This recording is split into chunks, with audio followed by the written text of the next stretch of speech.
Bonsoir et bienvenue en direct sur Public Sénat. Voici les titres du 22h. Quels moyens pour lutter contre l'islamisme radical? Le gouvernement promet la plus grande fermeté. Les services de renseignement pistent de nombreuses cellules à la recherche d'autres suspects après l'arrestation de 12 personnes ces derniers jours. Et ce qui frappe, c'est la rapidité de la radicalisation de jeunes individus. Pour en parler, notre invité ce soir, c'est l'ancien patron de la DST, Yves Bonnet, dans un instant. Et puis c'est une semaine européenne pour le Parlement français. Demain devrait être adopté le traité budgétaire européen à l'Assemblée nationale. Le texte arrivera le lendemain au Sénat où les voix de l'opposition seront sans doute très précieuses pour l'adoption de ce projet. Et au-delà du vote, vers quelle Europe nous emmènera ce texte? Vers une obscure austérité, dénoncent ses détracteurs. Non, vers la confiance et la croissance, promet le gouvernement. Nous poserons justement la question à notre invité politique, c'est le vice-président du Sénat, Didier Guillaume. Il est notre invité tout à l'heure. Et puis, au coude à coude, Mitt Romney et Barack Obama sont à égalité dans les intentions de vote pour l'élection présidentielle à 47%, alors que le président sortant avait plusieurs points d'avance sur son adversaire avant le débat télévisé du 3 octobre dernier. Mais cela ne l'a pas fait perdre son humour à Barack Obama, qui n'a pas manqué de moquer sa propre prestation lors d'une soirée de levée de fonds à Los Angeles. Voilà pour les titres. Merci d'être en notre compagnie ce soir. Ils sont jeunes. Ils ont entre 18 et 30 ans. Ce sont des délinquants de droit commun et leur radicalisation est particulièrement rapide. Parfois, cela se fait en quelques mois. Les 12 personnes interpellées dans le cadre d'un vaste coup de filet ont en commun ce profil.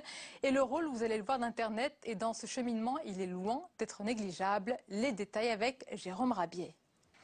Depuis l'affaire Mohamed Merah, c'est la hantise des services de renseignement français. Des jeunes bien intégrés, nés en France et qui basculent dans la radicalité, des profils difficiles à détecter. Ces investigations ont permis de mettre à jour un réseau, je dirais quasiment une cellule. Toutes ces personnes, nées en France et de nationalité française, sont en lien avec la mouvance radicale islamiste. Une cellule démantelée à la suite d'interpellations à Strasbourg, Cannes et en banlieue parisienne. Interpellations au cours desquelles le leader présumé, Jérémy Louis Sidney, a été tué, une arme à la main.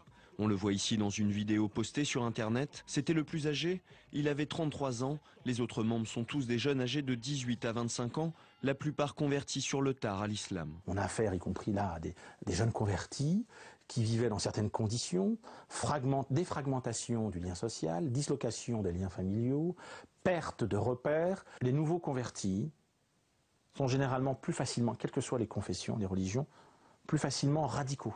Radicalisation qui s'est opérée sur des forums sur le net, dans des lieux de prière auprès d'imams intégristes ou en prison.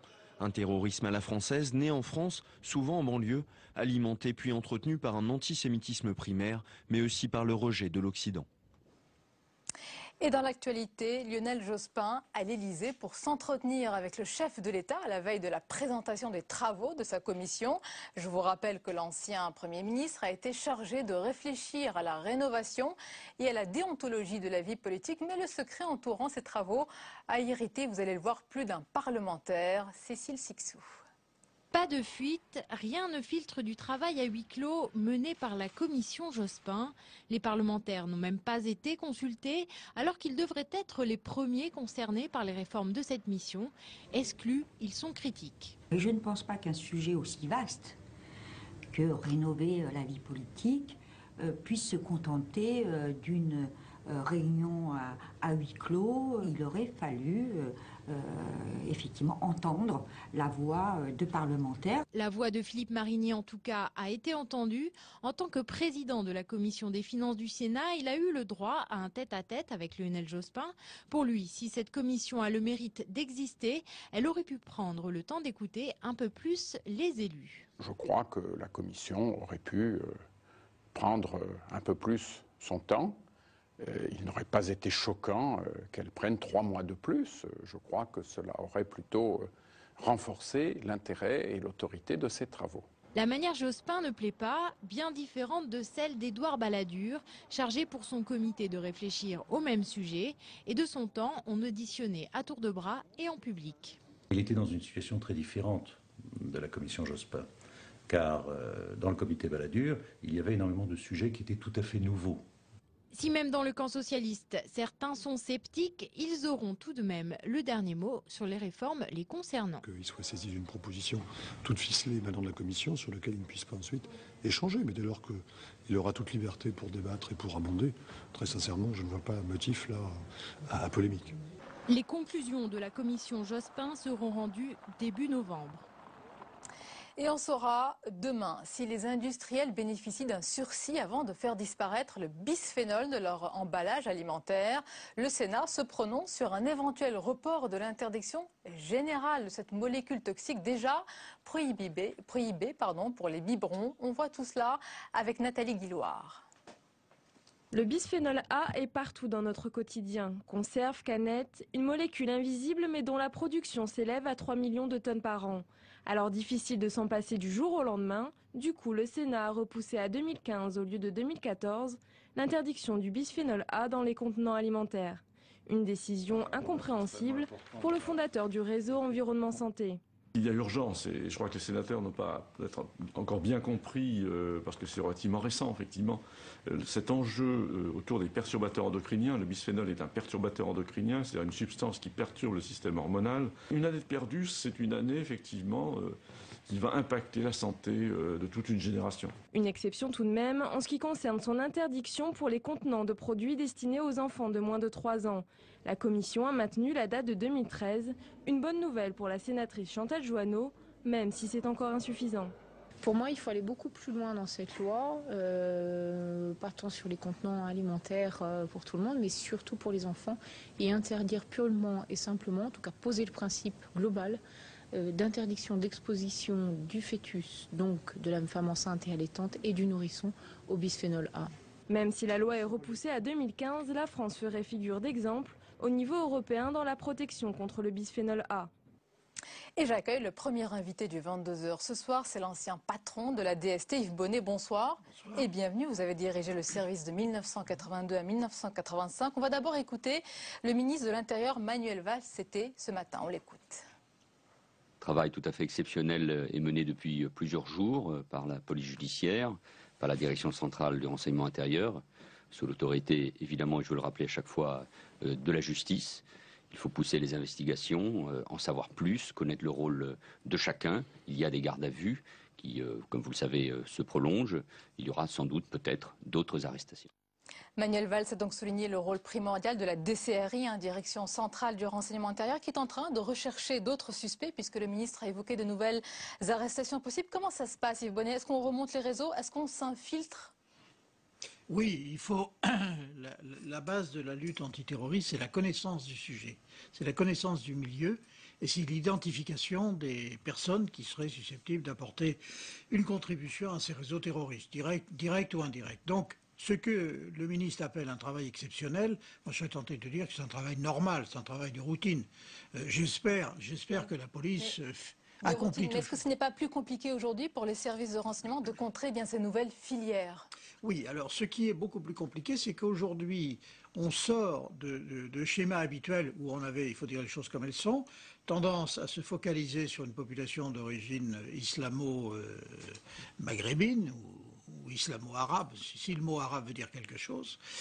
Et aujourd'hui, c'est l'ensemble de la population qui peut être concernée, parce qu'on s'aperçoit qu'à travers des Antillais, des Africains, des gens qui sont français de souche, qui sont chrétiens souvent d'origine, on étend considérablement le champ du recrutement. De ce fait, la tâche de la police devient beaucoup plus compliquée. Et justement, la lutte contre le terrorisme nécessite une adaptation constante, permanente. Est-ce qu'on a les moyens pour cela? Honnêtement, oui. Honnêtement, je pense qu'on a les moyens. On peut toujours déployer davantage de moyens. Je crois que ce qui compte surtout, c'est la pugnacité de ceux de ceux qui en sont chargés. Et la résolution aussi des chefs, ainsi que la collaboration internationale. On ne fait rien sans coopération internationale. Notamment européenne. On parle, dans les différents sujets, on a parlé d'une radicalisation qui est très rapide, parfois en quelques mois. Est-ce que ça vous surprend ? Est-ce que le passage en prison accélère cette radicalisation? Le rôle d'Internet, on l'a évoqué aussi. Qu'est-ce qui pousse le plus à cette radicalisation?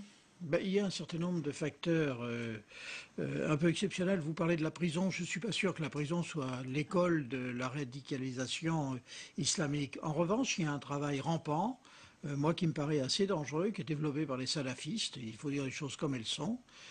Soutenu par certains États. Bon, il y en a 2 qui sont montrés du doigt. On va en parler, puisque vous en parlez, parce que c'est dans un entretien qui est paru ce matin dans la Dépêche du Midi. On va voir d'ailleurs cet article. Vous posez ouvertement la question du rôle du Qatar dans le financement de réseaux islamistes radicaux en Europe et donc en France. Bon, vous posez la question, Yves Bonnet, mais est-ce que vous avez la réponse? Non, je n'ai pas la réponse, parce que je n'ai pas les moyens de l'avoir. Mais quand je vois le Qatar s'occuper de la situation dans les banlieues françaises, alors que tout le monde sait la situation. Quelle est la situation idyllique de la population qatari, où la grande majorité des... Certes, ce n'est pas un modèle social. C'est le moins qu'on puisse dire. C'est ni un modèle... Mais quand même, certains pourraient vous dire que vous pointez du doigt sans avoir le début du commencement d'une preuve, parce que vous êtes en train de dire que ce financement pourrait servir finalement à ces réseaux terroristes. Ce qui est certain, avéré et reconnu par le Qatar, c'est les financements qu'ils ont apportés à un certain nombre de mouvements dits du printemps arabe, et dont on voit aujourd'hui les conséquences. Vous pensez que le Qatar avait prévu il y a plusieurs mois que ces mouvements populaires à la base portés par la jeunesse allaient donner ces gouvernements islamistes? Le Qatar a tout fait pour déstabiliser un certain nombre d'États arabes dits laïques, c'est-à-dire religieux. La notion de laïcité ne s'applique pas exactement comme chez nous. Il a tout fait pour les déstabiliser, ainsi que l'Arabie saoudite, bien évidemment. Et cette politique, cette finalité correspondait tout à fait à cette vieille lune américaine qui consiste à déstabiliser les régimes arabes laïques. Un mot sur le gouvernement qui prépare un nouveau projet de loi antiterroriste qui est porté par le ministre de l'Intérieur Manuel Valls. Il vise en particulier ce projet, la détection donc des Français partant s'entraîner au djihad dans les zones de combat, notamment en Afghanistan et au Pakistan, ainsi que la propagande sur Internet. Est-ce que c'est suffisant? Est-ce que ce projet de loi va apporter un plus? Moi, je ne suis pas du tout persuadé de l'efficacité des textes. Je pense qu'il faut surtout que la police soit motivée, qu'elle ait les moyens. Pardon? Il y a la justice derrière la police. Il y a la justice. Non, mais les juges, quand on leur explique, ils sont pas sots. Les juges, ils comprennent tout à fait les nécessités de l'enquête et en particulier tout le travail de l'amont, que eux ne peuvent pas connaître, parce que vous ne pouvez pas évidemment être concerné par la justice aussi longtemps que vous n'avez pas commis un délit ou un crime. Et donc, le travail de prévention, si je puis dire, échappe à la justice. Mais les juges comprennent très bien ça. Votre avis, votre conclusion, est-ce que ce genre de profil qu'on a vu tout à l'heure, jeune, radicalisation rapide, est-ce que ça va se multiplier ou au contraire, est-ce que ça peut s'essouffler finalement? Parce que Manuel Valls a parlé d'une centaine de profils. Moi, je pense qu'on peut en avoir d'autres, mais je ne pense pas à la pérennité de ce genre d'action. Bon, je m'engage peut-être un peu personnellement, mais il faut bien savoir s'engager de temps en temps. Merci beaucoup Yves Bonnet. Je vais rappeler ce livre qui vient de sortir, Le Grand Complot, ça n'a rien à voir, sont les services secrets iraniens ont-ils manipulé le gouvernement français? C'est à apparaître, je pense. C'est paru. C'est paru, voilà. Acheter Le Grand Complot. Merci beaucoup d'avoir été notre invité. La suite du 22h. Dans un instant, nous évoquerons tout autre chose. La semaine européenne qui s'ouvre au Parlement avec le traité budgétaire européen qui devrait être adopté mardi à l'Assemblée nationale. Le texte arrivera le lendemain au Sénat où les voix de l'opposition seront sans doute très précieuses pour l'adoption de ce projet et au-delà du vote. Vers quelle Europe nous emmènera ce traité? Nous poserons la question à notre invité politique. C'est le vice-président du Sénat, Didier Guillaume, et analyse à suivre de Jean-Louis Gombaud. Mais d'abord, c'est le tour de l'info de Mounir Soussi.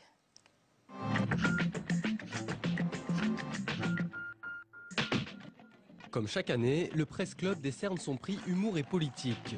Grand gagnant de l'édition 2012, l'ancien député UMP François Goulard pour cette phrase. Être ancien ministre, c'est s'asseoir à l'arrière d'une voiture et s'apercevoir qu'elle ne démarre pas. Pour les 10 ans du prix, le jury a décerné une mention spéciale à Jean-Pierre Raffarin pour l'ensemble de son œuvre. Le sénateur et ancien Premier ministre, inventeur de la positive attitude, est récompensé pour ses raffarinades célèbres comme « Notre route est droite, mais la pente est forte » ou encore « La rue doit s'exprimer, mais ce n'est pas la rue qui gouverne ». Donner un coup de pouce aux entreprises innovantes. Le Sénat LSEC s'y emploie depuis 1999 avec les tremplins entreprises. Un concours où les meilleurs projets sont présentés à des investisseurs. 30 sociétés étaient en lice pour décrocher l'un des 4 grands prix d'un montant de 10 000 €. Au-delà de l'argent, c'est surtout de la reconnaissance et de la crédibilité que les candidats sont venus chercher. C'est de la visibilité pour une jeune entreprise. C'est aussi un gain de temps parce que là, en une journée, on a pu rencontrer autant d'investisseurs qu'on aurait rencontré peut-être en plusieurs mois. Et puis, je dirais, c'est avant tout une bonne dose de confiance. Martine Aubry, convoquée par la justice. La maire de Lille pourrait être mise en examen dans l'affaire de l'amiante. Déjà entendue comme témoin en sa qualité d'ancienne directrice d'un organisme chargé de la santé des employés dans les années 80, elle fait partie des dizaines de fonctionnaires auditionnés dans le cadre de l'enquête sur cette catastrophe sanitaire qui serait responsable de 10 à 20% des cancers du poumon aujourd'hui diagnostiqués. Nouvelle mise à pied dans les rangs de la brigade anticriminalité des quartiers nord de Marseille. Après les mises en examen de 12 policiers vendredi, 18 agents supplémentaires ont été suspendus aujourd'hui.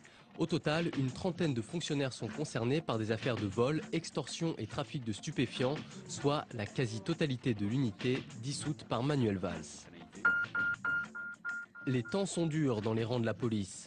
Le dessin du jour de rançon met côte à côte un agent coupable de malversation et un détenu tenté par la lutte armée, discutant de leur plan de carrière une fois passés de l'autre côté des barreaux.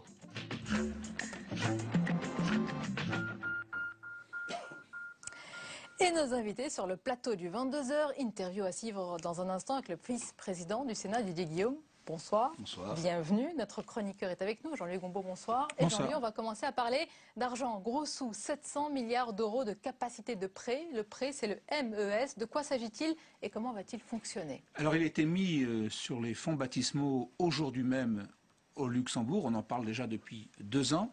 Comment va-t-il fonctionner? On va simplement reprendre quelques articles. On rappelle, MES, c'est le mécanisme européen de stabilité, effectivement, et non pas MES en anglais, qui veut dire un bazar, n'est-ce pas? J'espère pas, je n'avais pas donné ça. C'est un peu différent.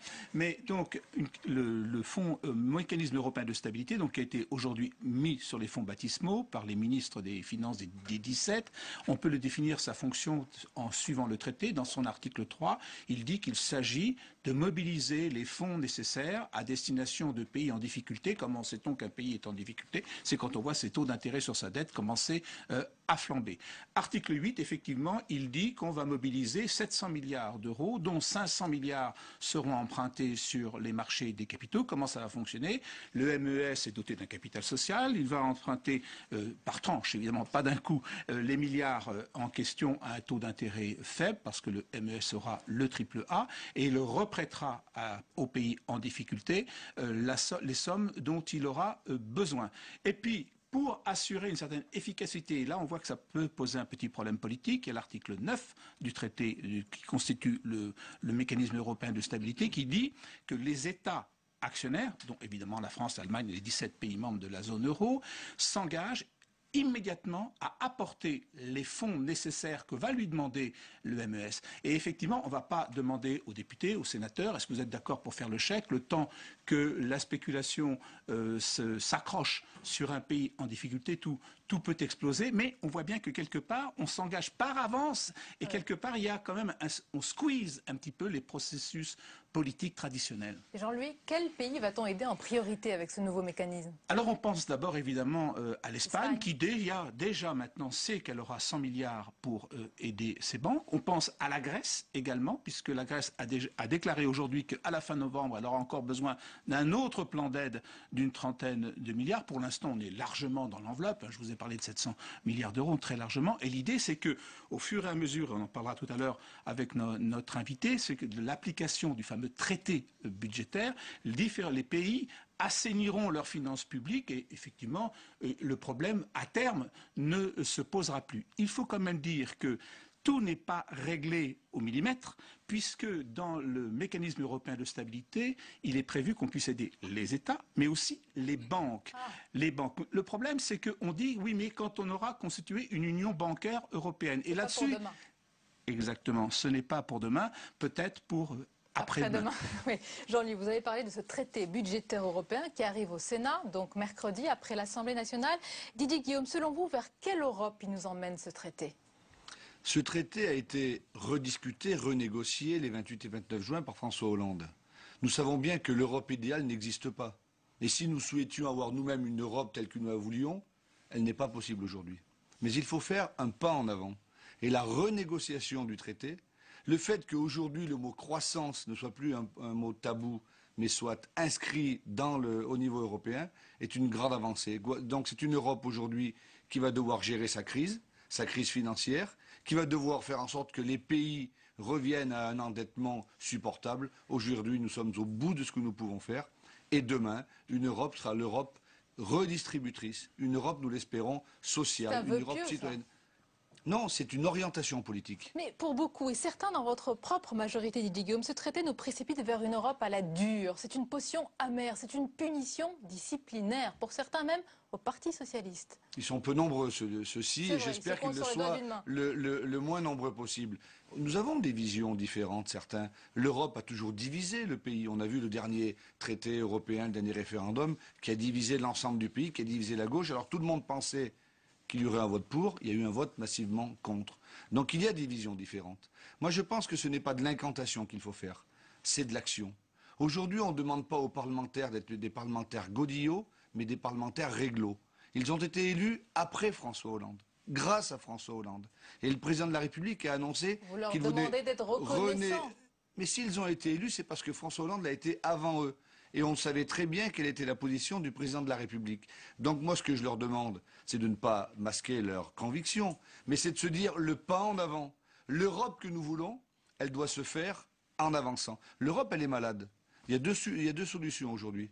Soit elle est guérissable, soit on essaie de la guérir et on vote oui, et je pense qu'il y aura une rééducation à faire, mais que ça ira mieux. Le médicament n'est pas bon à avaler, pas tout à fait, mais exactement. Il faudra passer par là, c'est parfois amer, mais soit on vote non, et alors il n'y aura pas de guérison, ça sera l'enterrement de l'Europe. Au Sénat, carrément, l'enterrement de l'Europe si le traité ne passe pas. Mais il devrait passer, vous savez pourquoi, Didier Guillaume? Parce que, bon, à l'Assemblée nationale, vous avez une majorité, mais au Sénat, vous avez une courte majorité, et vous comptez donc sur le renfort des voix de la droite. Est-ce que vous saluez leur attitude à venir? Non, mais je crois que l'Europe, c'est un sujet qui doit dépasser les clivages traditionnels. On ne va pas se diviser sur ces points-là. Le traité avait été présenté, négocié par Nicolas Sarkozy. Les membres de l'UMEP disent « nous voulons le soutenir parce que Nicolas Sarkozy l'a fait ». Nous, ce que nous disons, c'est que les avancées de François Hollande sur la croissance, 120 milliards, c'est jamais assez.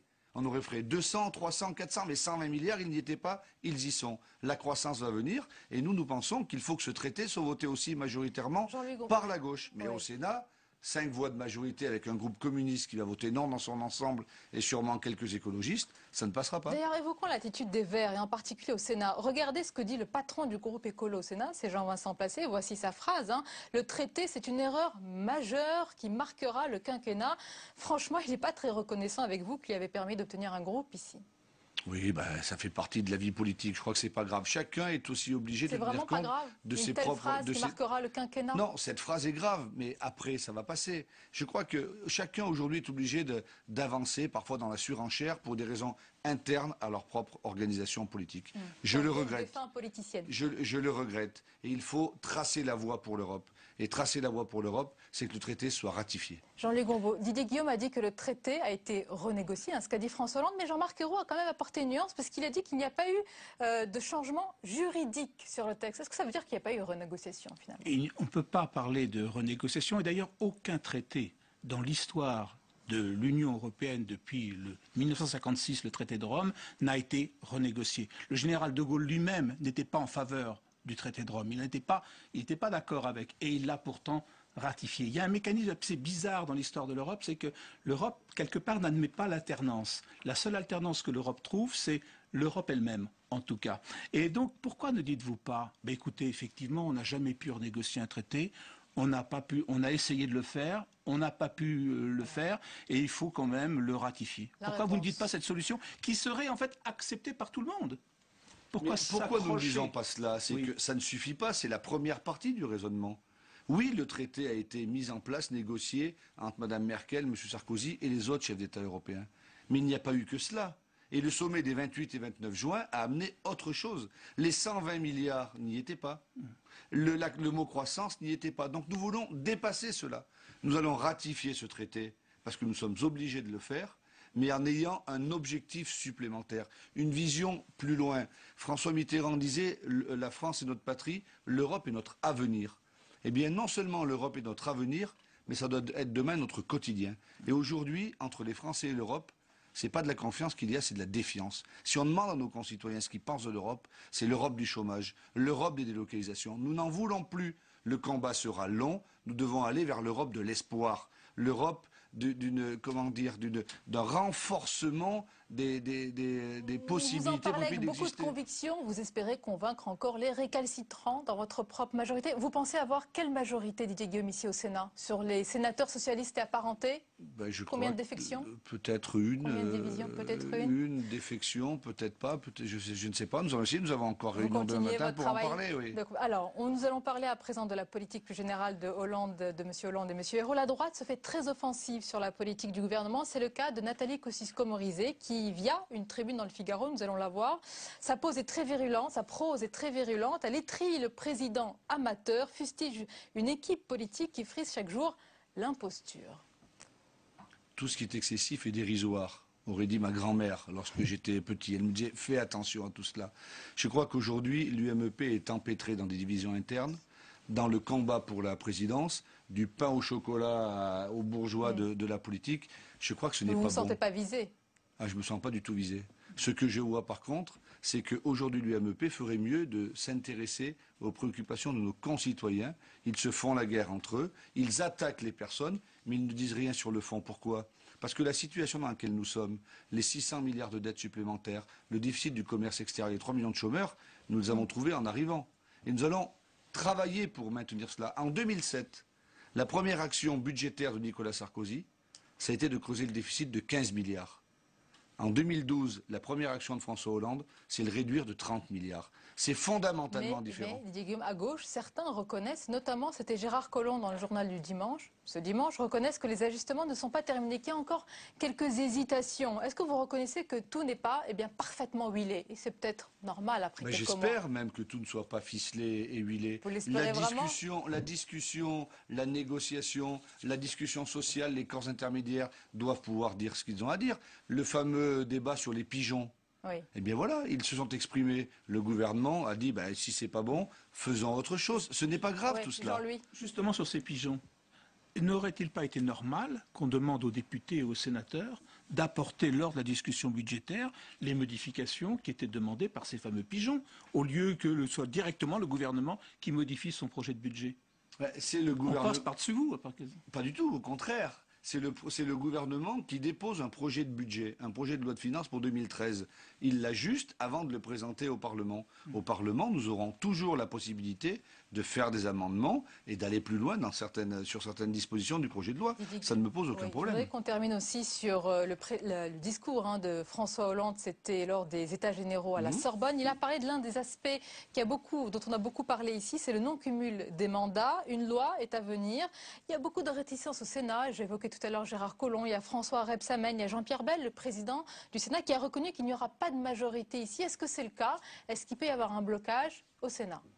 Je ne crois pas qu'il y ait de blocage. Je pense simplement que là encore, il faudra discuter tranquillement. Aujourd'hui, on voit bien ce que demande la population, nos concitoyens, ce que veulent les principaux dirigeants.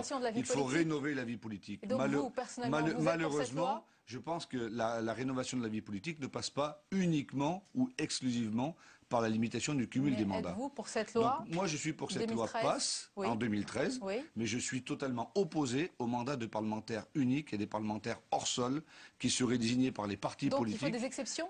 Pas du tout, je pense que pour les sénateurs comme pour les députés, nous ferons partie de ceux qui proposeront des amendements pour pouvoir avoir à côté du mandat de parlementaire un autre mandat. Pourquoi pourrait-on être aujourd'hui chef d'une très grande entreprise, avocat et être député ou sénateur?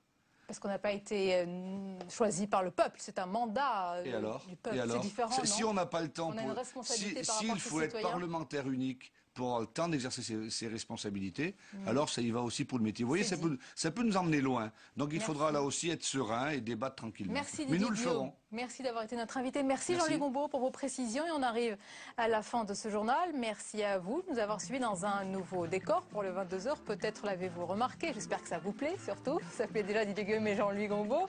Et c'est aussi l'occasion pour moi de remercier toute l'équipe en régie pour ce travail. Merci donc. Et puis, belle soirée. À demain avec plaisir.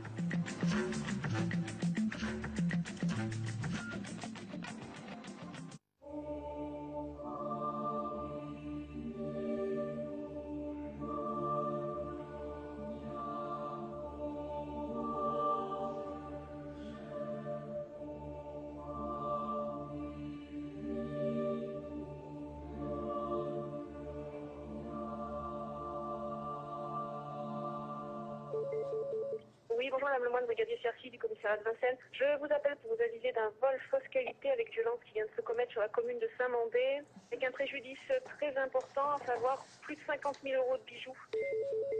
Oui, allô? Oui, bonjour, Garçon Lapétionnard du commissariat de Bondy. Je vous appelle concernant une infraction de législation sur les stupéfiants. Oui, bonjour, du Verger du commissariat de Chenvière, appareil. Oui, bonjour. Alors, je vous appelle pour vous aviser d'un vol à Marnay qui s'est commis dans la matinée, vers les 10h30. À Ormesson-sur-Marne. Tout à fait, oui. Dans une bijouterie. Vous êtes déjà au courant, je vois. Par deux individus cagoulés, gantés, dont l'un était porteur d'une arme de poing. Ils ont pris la fuite à bord d'une camionnette blanche. Mais oui. Je vous assure que ce n'est pas moi, ce n'est pas moi qui était. Non, je viens d'avoir la PJ qui a eu l'information par le chef de salle, donc je viens de les saisir. D'accord, ok. Il vous a coiffé au poteau, mais les deux appels sont arrivés en même temps. Donc vous savez que l'incapacité de travail, c'est une manière de mesurer la gravité des violences. Plus de 8 jours, on est sur des violences qui sont quand même lourdes, hein, avec deux circonstances aggravantes. C'est que vous étiez concubin et que vous avez utilisé une arme par destination. Vous avez utilisé un bâton, vous n'avez pas frappé à main nue. Et elle est handicapée en plus. Et elle est handicapée en plus, c'est vrai. Alors, pourquoi avez-vous fait ça?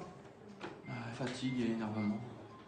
Comme vous n'avez jamais été condamné, vous allez bénéficier des mesures alternatives aux poursuites, c'est-à-dire la première ligne de défense de la société. Il ne faut pas croire que la première ligne de défense, ça consiste à faire « allez, on laisse aller hein, », c'est le laisser aller qui frôle le lâcher tout. Pas du tout. Vous avez fait une faute, il faut réparer. Bonjour, monsieur Lecasse, commissaire de Bastille Saint-Léger. Oui. Je vous appelle pour un vol à l'étalage, pour obtenir le placement en garde à vue, et ainsi de suite. Au palais de justice de Créteil, les services du procureur de la République sont au plus près de la violence urbaine. 7 jours sur 7, 24 heures sur 24, l'unité du parquet de permanence, informée par tous les commissariats de tous les crimes et délits commis dans le Val-de-Marne, traite, poursuit ou classe plus de 150 affaires chaque jour. Suivre sur le terrain et au tribunal le travail de Lucie Delaporte, de Dany Serdane et de Mathieu de Bâtisse, c'est être au cœur de la machine judiciaire. À une époque où les peurs ressurgissent, où la société se recroqueville et où la sécurité reste un enjeu de société, le quotidien des femmes et des hommes du parquet est un miroir privilégié pour observer le vrai visage de cette violence urbaine. Donc je suis procureur de la République, monsieur. Vous comparaissez devant moi parce que je vous reproche d'avoir à Arcueil, dans la nuit du 12 au 13 juin 2011, volontairement commis des violences et ont consisté à porter des coups sur la personne de madame Créteil. Ces violences ayant entraîné une incapacité de travail n'excédant pas 8 jours, en l'espèce 6 jours, avec la circonstance que ces violences ont été commises par le conjoint ou le concubin de la victime et également en état d'ivresse manifeste. Et ce, en état de récidive légale, parce que vous avez déjà été condamné pour des faits similaires par le tribunal correctionnel de Créteil. Alors, monsieur, vous avez le droit de me faire des déclarations ou ne pas en faire, sachant que, comme je vous l'ai dit tout à l'heure, vous allez être jugé cet après-midi devant le tribunal correctionnel en comparution immédiate. Donc, est-ce que vous voulez me dire rapidement ce qui vous a pris, si vous reconnaissez les faits ou... J'étais déjà d'une, elle a bu. Oui. Elle aussi, elle a pris 2 verres. Oui. De rosé. Oui. Et j'étais allongé sur le lit, elle m'a tiré les cheveux. Alors je lui ai mis un coup de pied. Alors, vous êtes sous le coup d'une mise à l'épreuve, donc ça veut dire avec des obligations de soins. Donc, je suppose que dans le cadre de ces obligations de soins, il y avait forcément un traitement contre la prise récurrente d'alcool. Bon, qui semble pas très efficace, qui était justement destiné à prévenir la réitération de ce type de fait, donc on constatera son échec. Et les explications que vous donnez ne me paraissent absolument pas légitimer les coups pour lesquels vous allez être jugé cet après-midi.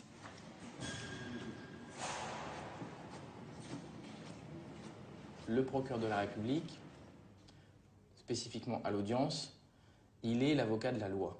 Il est on dit c'est l'avocat de la société, c'est l'avocat général, c'est l'avocat de l'intérêt général. Il est fondamentalement l'avocat de la loi. La comparution immédiate, c'est la justice du quotidien, c'est la justice qui juge la délinquance du quotidien. Et la délinquance du quotidien, c'est vraiment celle qui use.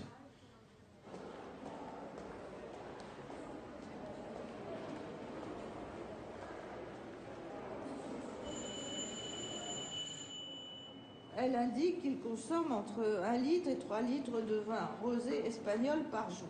Il était allongé sur le lit, il a commencé, dit-elle, à me porter des coups de pied au niveau du dos et il m'a porté des coups de poing au niveau du visage et particulièrement sur l'œil gauche.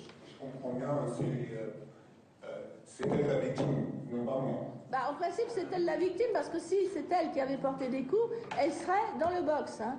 Alors, est-ce que parce que vous vous souvenez pas, parce qu'il n'y a que des... Vu votre état, vous étiez particulièrement, j'allais dire, imbibé d'alcool.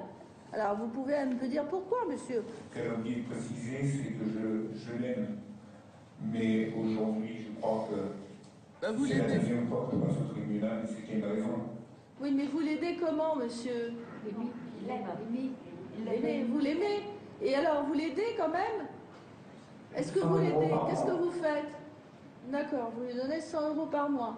Des questions? Oui, j'avais toutes les questions qui portent pas sur les faits, parce que je crois qu'on a compris la position de monsieur. Madame le Président. Non, monsieur, vous vous souvenez, vous avez été condamné. On en a parlé tout à l'heure, parce qu'on a fait l'instruction du dossier en commençant par la personnalité. Vous avez déjà été condamné? Oui, pour des faits de violence. C'est engueulé, c'est tout. Bon, d'accord. Alors, qualifiez-le comme bon vous semble. Le tribunal vous avez condamné à l'époque pour des faits de violence et vous avez condamné avec une peine particulière qui comportait des obligations. Vous vous souvenez? Est-ce qu'il y avait des obligations de soins, monsieur? Est-ce qu'il y avait des obligations de soins qui concernaient l'alcool? Des gélules. Est-ce que vous avez suivi ce traitement? Moi, j'ai arrêté, oui. Madame la Présidente, Mesdames du tribunal, vous avez dans ce dossier des circonstances assez particulières. Le tribunal ne peut ignorer, vous avez deux misères qui se heurtent. Vous avez quelqu'un qui a été condamné en 2009 en état de récidive, qui est aujourd'hui de nouveau en état de récidive légale. Le tribunal, par application de l'article 465.1 du Code de procédure pénale, ne peut prononcer autre chose qu'un mandat de dépôt à son encontre, sauf décision spécialement motivée. Je ne sais pas comment vous pourriez la motiver, cette décision spéciale qui écarterait le placement en détention de celui-ci, sachant qu'il n'a pas d'activité professionnelle, qu'il n'a pas de domicile. Le seul domicile qu'il ait, c'est au sein même de l'appartement de la victime, puisque ses parents, dans le 93, refusent de l'héberger.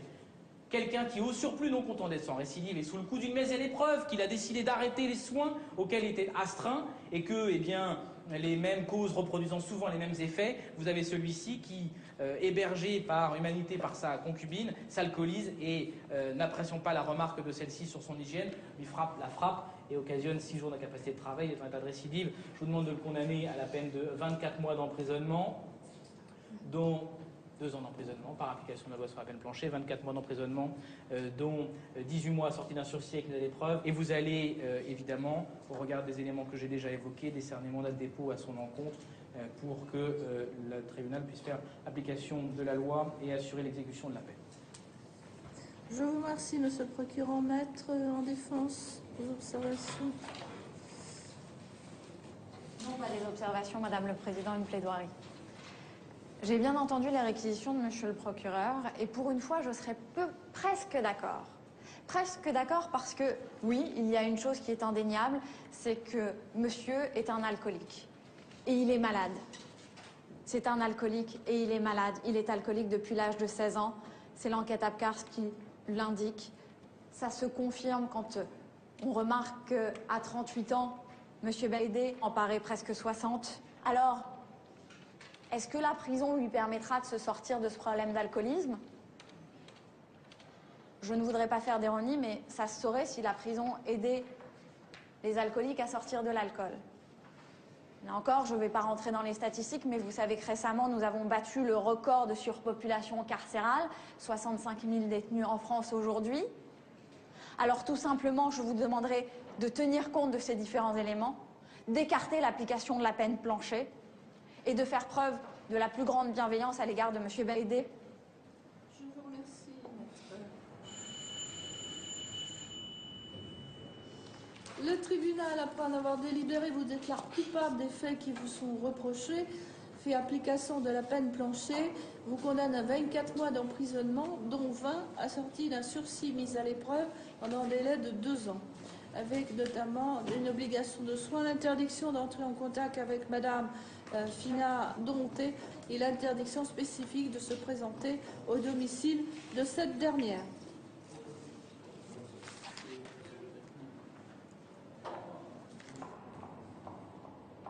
C'est pas parce que ça fait pas la une des journaux que c'est la petite délinquance. La délinquance, d'abord, elle n'est pas petite ici parce que c'est quand même une délinquance de masse. Ce ne sont pas effectivement les affaires qui vont avoir un retentissement médiatique, politique important, mais c'est quand même celle qui, au final, va concerner beaucoup plus les gens. Ce qui concerne les gens, c'est pas nécessairement ce qu'ils vont lire dans le journal. Enfin, je veux dire, leur confrontation à la délinquance, leur confrontation à la loi, c'est pas le crime horrible qui va faire la une des journaux. Le quotidien des gens, c'est pas ça. Donc le quotidien de la justice, c'est pas ça non plus.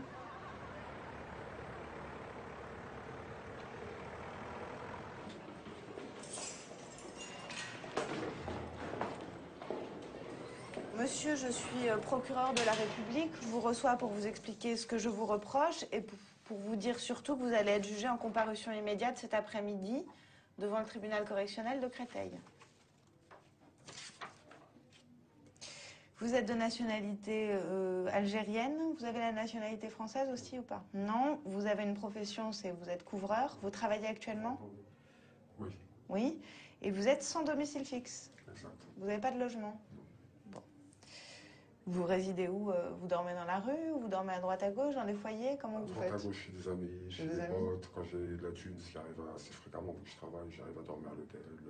Quand j'ai pas de thune, des fois je dors dans la voiture aussi. Alors faites attention à la façon dont vous parlez, monsieur. Hein. Vous allez passer devant un tribunal, autant parler d'argent plutôt que de thunes.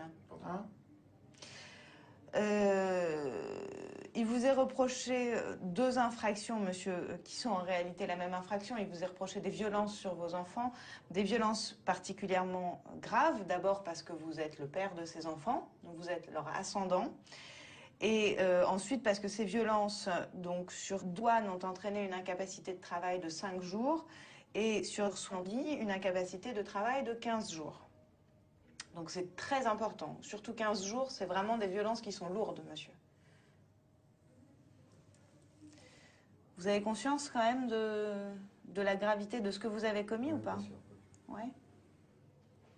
Au niveau... Pardon? Et de ce que j'encours, oui. J'en ai conscience, oui. Et de ce que vous encourez, oui, mais enfin, je crois que... on s'en expliquera devant le tribunal, monsieur, mais je crois que le plus grave, là, à ce stade, c'est ce que vous avez fait subir à vos enfants et la façon dont vous avez hypothéqué tout leur avenir. Ce qui s'est passé avec mes enfants, je m'en excuserai jamais. Et je suis prêt à payer toutes les conséquences et tout ce qu'il y a à faire, comme vous dites, c'est d'abord... c'est ce qui s'est passé... Voilà, je trouve même pas les mots. Mais en deuxième lieu, je voudrais mettre juste un petit truc qui est important quand même pour moi, qui est dans ma vie là, en ce moment. J'ai monté ma boîte, j'ai démarré un chantier, et honnêtement, j'ai mis dans la merde pas mal de monde en étant ici aujourd'hui. Il y a pas mal de monde qui est dans la merde. Et j'aurais voulu un délai. Moi, j'avais demandé ce que je voulais. Je sais que c'est pas avec la police qu'on pouvait négocier ça, ni c'est... Un délai pourquoi, monsieur? Pour terminer mon chantier. Pour oui. mettre... Alors... Voilà. Non, monsieur, voilà, c'est tout. Mais sinon, ouais, je vous explique. La seule raison valable pour laquelle vous pouvez ne pas être jugé aujourd'hui, c'est parce que vous avez besoin de temps pour votre défense, pas pour aller travailler. Ça, c'est... Tant pis pour vous, d'une certaine façon. Pas pour moi. Oui, j'ai bien compris, mais c'est... Voilà. C'est tant pis pour vous et tant pis pour les autres. Ils sont investis... Ok, tant pis pour moi. Voilà. Après, le tribunal peut dire que vous ne restez pas en détention ce soir et peut-être que le tribunal peut vous laisser ressortir demain. Enfin, ce soir, et puis vous irez travailler demain. Voilà. Moi, mon travail, c'est de demander au tribunal votre condamnation, là, pour le coup, et de demander de prononcer une peine. Je vous avertis, parce que je ne veux pas que vous vous fassiez d'illusions, je vais demander votre incarcération ce soir. Que vous demandiez un délai ou que vous ne demandiez pas de Je délai. ne demanderai pas, c'est juste, voilà. Bah, vous avez le droit d'en demander un, mais voilà. D'accord? C'est compris? Bonjour, Sylvie Estin, commissariat de Nogent. Oui. Je vous appelle pour la garde à vue concernant M. Bruno pour un outrage. Donc mes collègues de la police municipale le contrôlent alors qu'il n'a pas sa ceinture de sécurité. Ouais.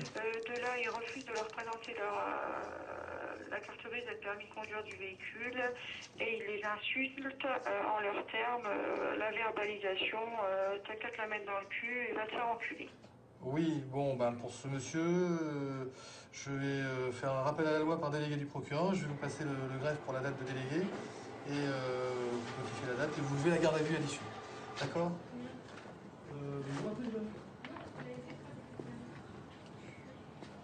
Vous êtes moldave. Ești moldovean. Vous êtes sans domicile fixe. Nu ai domiciliu fix? Nu. Donc vous dormez où? Deci unde dormi? Unde stai aici?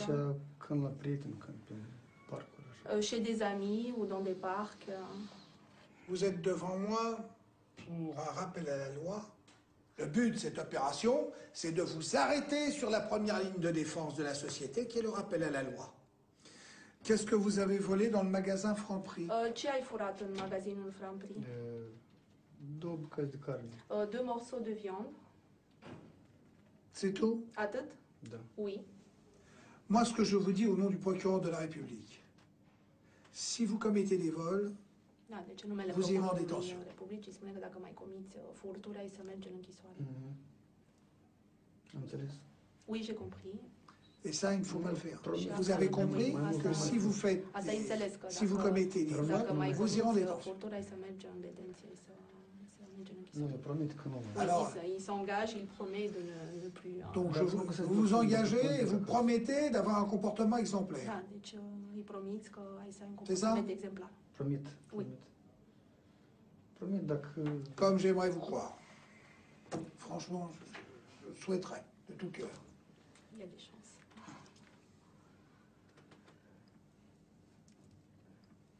En France, Franța, le comportement républicain, c'est le comportement exemplaire. deci asta înseamnă că trebuie Să să nu fii mai fur. exemplar. Să nu mai Oui. fur. On a le droit d'être pauvre, mais ça n'empêche pas d'être honnête. Da, deci ai dreptul să fii sărac, dar asta nu împiedică să fii corect. Da, da, dacă n-am de lucru și n-am bani și fac să pun Oui, mais si je n'ai pas de travail, j'ai pas d'argent, Oui, mais donc est-ce que je veux ah, pas faire regardez la la manche barrière du langage, déjà, la barrière du langage. Comment voulez-vous réussir quelque chose ici? Da, spune cum vrei să reușești ceva dacă nu Vous parlez pas la langue vorbești couramment? franceză, trebuie să... donc je dois apprendre à parler le français. Vous vous rendez compte? C'est un handicap terrible, Da, e un terrible. handicap foarte mare să nu... Comment voulez-vous surmonter un handicap pareil? Vrei să faci față, să... Quand on est dans sa situation, eh bien, voilà, on ne peut vivre que de l'argent, quoi. Da, deci când ești din situația asta, nu poți să trăiești decât din furturi, din fapte... Trebuie să învățăm mai mult. Voilà, donc Ça ne peut que mal finir.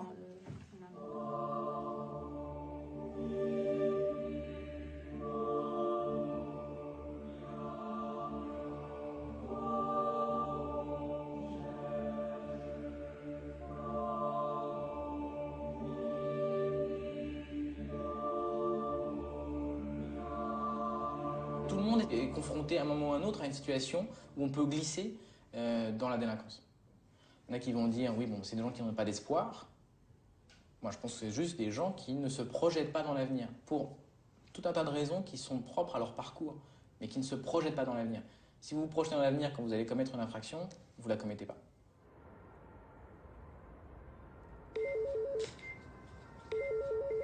Oui, allô? Les faits ont commencé au mois d'août 2010, avec une dame qui constate 3 impacts de balles dans sa fenêtre de son accouchée. On ne comprend pas très bien pourquoi. Si on veut la tuer, c'est beaucoup plus simple d'attendre qu'elle sorte de son immeuble plutôt que d'essayer de la voir. Et puis samedi dernier, à nouveau, un coup de feu dans la fenêtre. Ok, bon bah écoutez, moi ça m'intéresse de voir comment fonctionne le laser et puis de voir comment on détermine la trajectoire d'un tir. Donc, et vous aussi, je sais, donc, donc on se retrouve à 4h30 lundi matin pour faire ça. 4h30, on va être un peu tôt, oui. 5h moins le quart, si vous voulez. Oui, 5h moins le quart, parce qu'on a rendez-vous à 5h et on va mettre un quart d'heure pour aller au Ouais, ok, ouais, surtout à cette heure-ci. Ben, un petit quart d'heure. Un quart d'heure de sommeil en plus, ce sera pas de refus.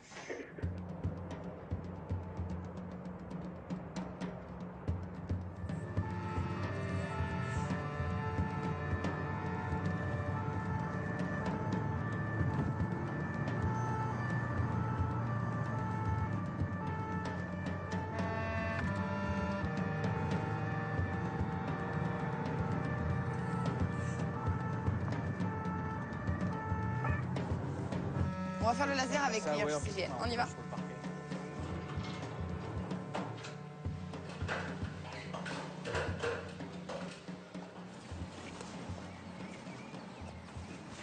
La victime habite en haut, au 7e étage.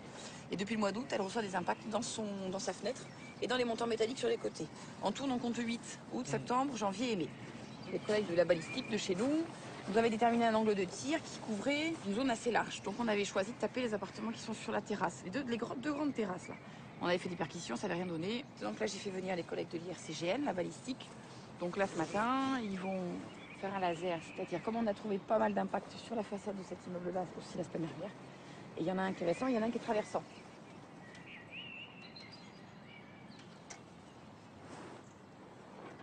Ça marche bien leur truc. Moi je vois très bien le mec tirer sur les pigeons et derrière exploser les vitres et autres. Hein. De toute façon on va faire l'immeuble. Hein.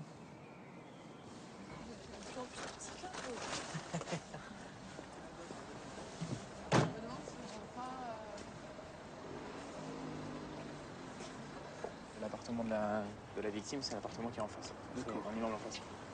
D'accord. Donc, Et ils ont ciblé quoi comme appart? le dernier étage. Dernier étage. Vous allez bien? Ça va et vous? Ouais, ça va. Je vois qu'il fait du tir au pigeon, ça se trouve. Ouais. Ouais, on est en ombre. Hein. Ah oui, je vois ça. Hein. Oui, on avait prévu 3 ou 4 appartements. Je vois. Bonjour monsieur. Bonjour messieurs. Bonjour. Bonjour. Bonjour Stéphane. Bon bah c'est bien. C'est bien, c'est bien. On va laisser œuvrer un petit peu les gars. Hein. Ouais. Oui, c'est la police, vous pouvez nous ouvrir s'il vous plaît? Vous ouvrez s'il vous plaît? Oui, c'est la police, madame. Bonjour, c'est la police. Vous n'avez pas entendu taper tout à l'heure? D'accord. Alors écoutez, on va rentrer, vous inquiétez pas, vous êtes toute seule. Bon. Quelqu'un fait remonter le chien là? Ça y est, il est là. Bon, Il est là. le chien remonte. Ouais. D'accord, on va faire remonter le chien, on va faire une perquise par contre en règle. Ouais, là pour le coup. On va faire une perquise en règle. Ouais. Avec les gants et tout. Ouais. Et puis je vais convoquer madame pour audition. Montez par l'escalier, salut et. Là, quand tu montes par l'escalier, t'as le compte.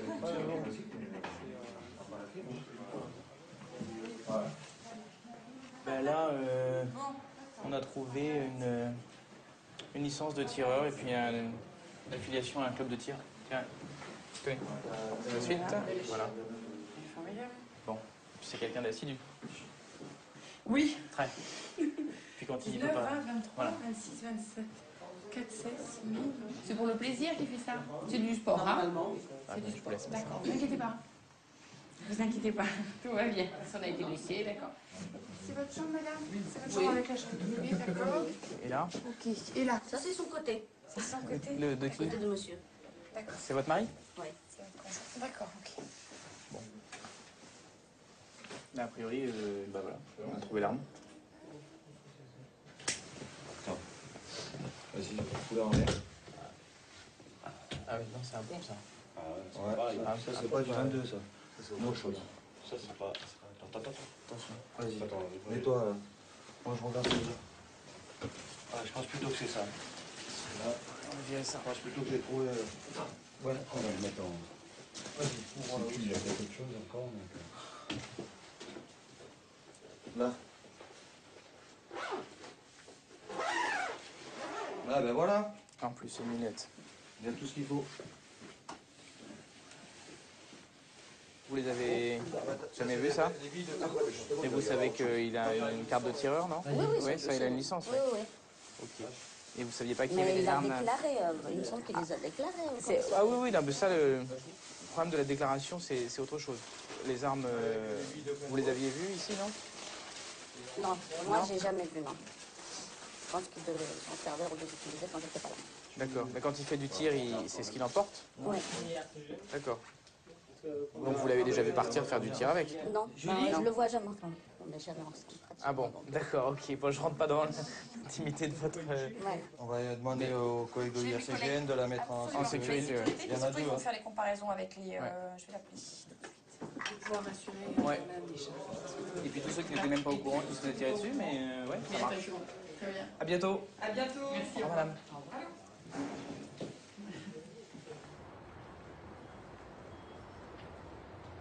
Vous comparaissez devant moi pour agression sexuelle. Qu'est-ce que vous avez fait? La victime était assise sur un banc sur le quai du RER.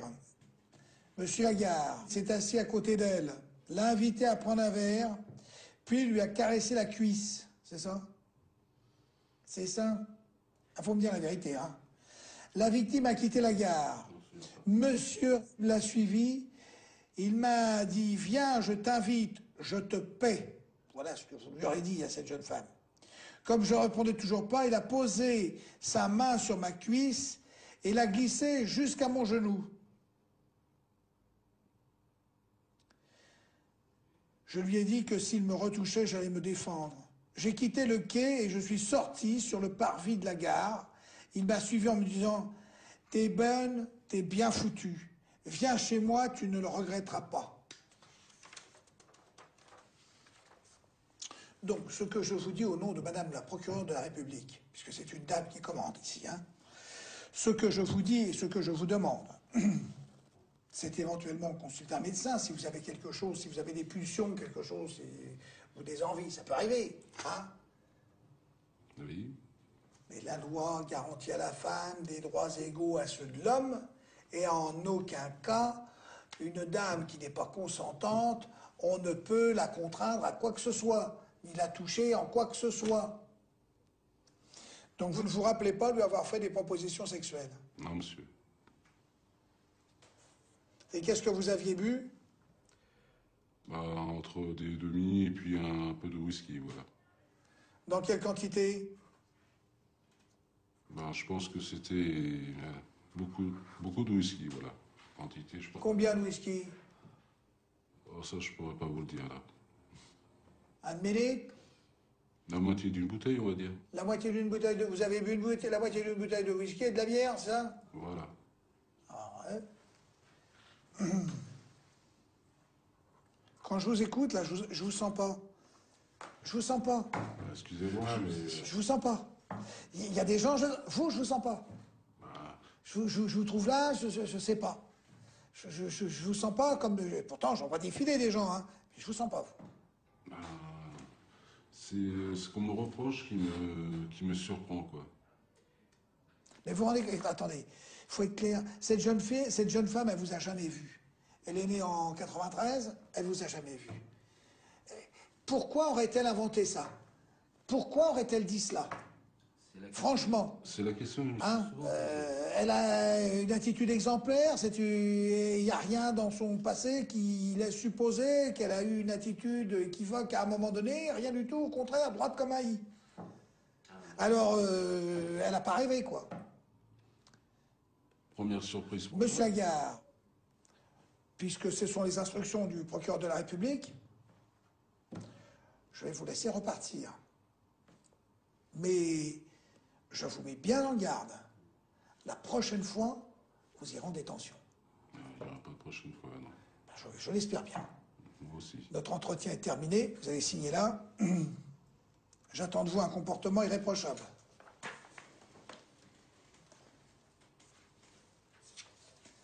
Monsieur, vous pouvez y aller. Merci. Alors, vous, dans des affaires comme ça, je ne vous sens pas. Je serre d'habitude, je dis bonjour et je serre la main. Mais vous, je ne vous serre pas la main, je ne vous sens pas. Monsieur, vous pouvez y aller.